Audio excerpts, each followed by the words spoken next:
મંગુબાનો જમાનો. પારુલબેનને અને એમની વહુ શ્વેતાને બહુ પ્રેમ હતો. શ્વેતાને વિવાહ સારું જોવા ગયા હતા ત્યારે પારુલબેન વેવાણને કહેતા, શ્વેતાને અમો વહુ તરીકે નહીં દીકરી તરીકે જ રાખીશું. પારુલબેન અને પ્રફુલ્લભાઈ શહેરની ધનાઢ્ય સોસાયટીમાં રહે. પારુલબેનને એક જ દીકરો લલિત હતો. લલિત કોમ્પ્યુટર એન્જિનિયર હતો અને સારી સોફ્ટવેર કંપનીમાં સારા પગારે નોકરી કરે. શ્વેતા પણ બેંકમાં જોબ કરે. સવારે બંને જણ જોબ પર નીકળી જાય. સવારે વહેલા ઉઠી પારુલબેન પ્રાતઃ કામ પતાવી દીકરા અને વહુ માટે ટિફિન બનાવી દે. દીકરા અને વહુને વહેલા ના ઉઠાડે, સૂવા દે. પારુલબેનના સાસુ મંગુબા પણ હયાત હતા. મંગુબા હતા 85 વર્ષના, થોડા ભરભરિયા સ્વભાવના. એમના જમાનાની આખો દિવસ વાતો કરે.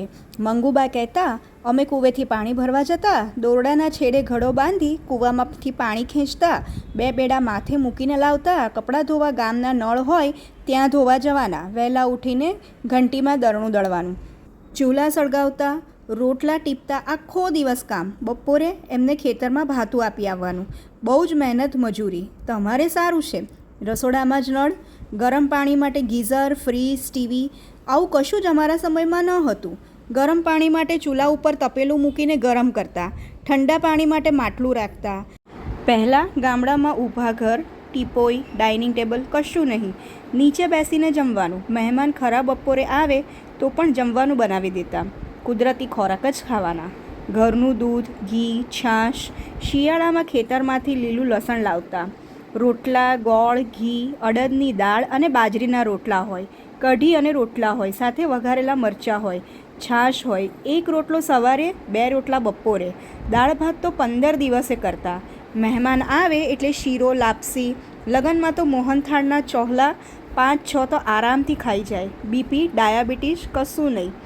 મહેનત મજૂરી એટલી બધી કે ડાયાબિટીસ, બીપી જાય ભાગ્યા.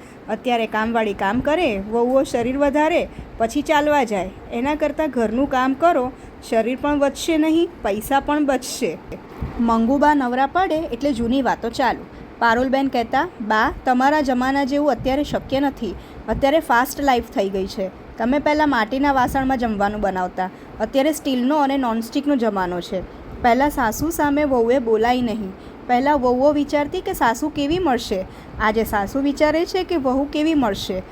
પહેલાં સાસુ અને વહુઓ વચ્ચે 12મો ચંદ્રમા હતો. પહેલાંની પેઢીઓમાં આત્મીયતા, લાગણી, પ્રેમ ભારોભાર હતો.